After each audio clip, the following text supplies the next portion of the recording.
My name's Gavin Grindon. I'm a visiting research fellow at the Victoria and Albert Museum in London, where I co-curated the exhibition Disobedient Objects, and I'm a lecturer in contemporary art and curating at Essex University.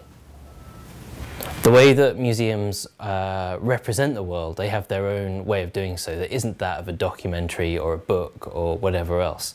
And people often think of objects in a museum as going there and dying, that they're fixed in place, and this is really problematic, that they're alienated.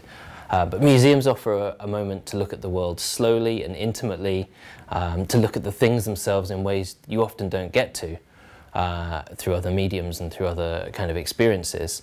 And that's something that can be really valuable. To look at something very slowly can be something that's very radical, especially when you're talking about natural history, which is a very hard thing to imagine. It's hard to imagine and picture nature. It's something that's hard to picture because of how slowly it happens. Over the last 30 years, but maybe much more especially in the last, even less than 10 years, there have been increasing austerity policies that have affected museums. First of all, people think of the arts as kind of unessential, of business as essential, so museums have been increasingly looking to private interests for their funding, which raises immediately the question of what's appropriate funding for a museum and what's not, because those things inevitably affect the content of those museums, what's allowed to be discussed in a museum, what the implicit boundaries of what people will even attempt to do in a museum are often defined in advance by those kind of institutional pressures. Museums often describe themselves as being under pressure to be neutral in the history that they tell. And that's often, it's a complete myth. The idea that whatever the neutral history is the institutionally accepted version of that history. It's like the thing that the historian Howard Zinn says, that history is a moving train, and you can't be neutral on a moving train. If it's moving towards war or ecological disaster, then standing still means you're going where the train is going. And so this idea of neutrality is a complete myth.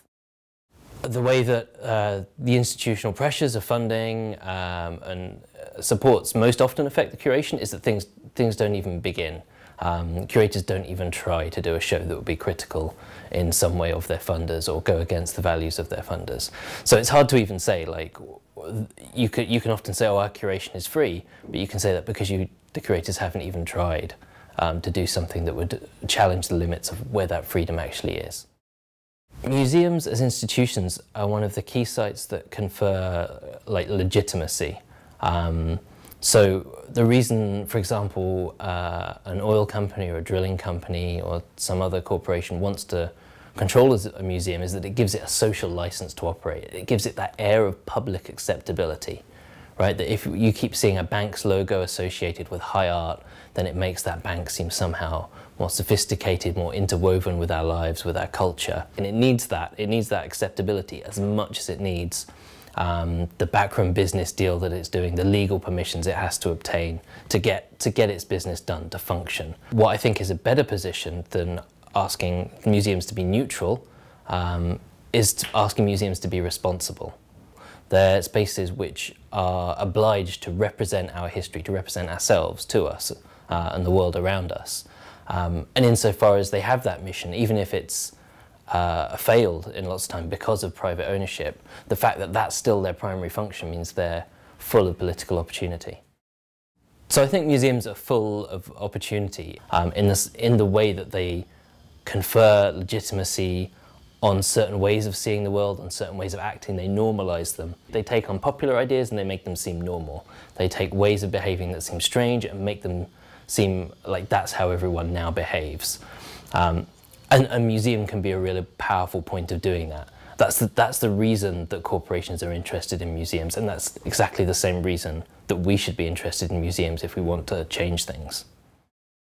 Often when people are pressuring an institution, protesting it to change its policies, they think of themselves as something external, criticizing it, and this institution is a monolithic thing, which either has to be stopped or turned around in some way.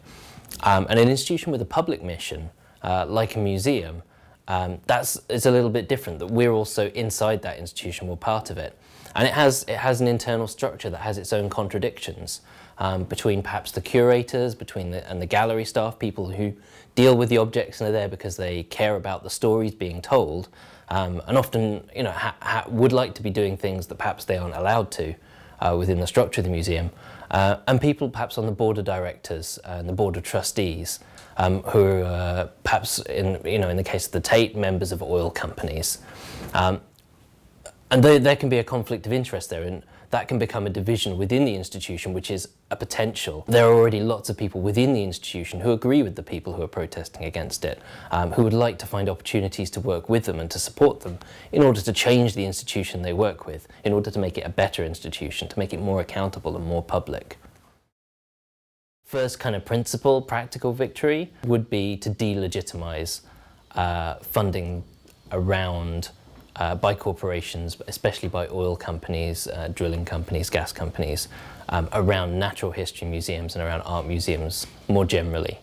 And that's perfectly possible. Like it's seen as kind of unacceptable for tobacco companies now to sponsor museums in that way. And arms dealers, at least openly, it's seen as unacceptable for that to be kind of a sponsorship deal in the place.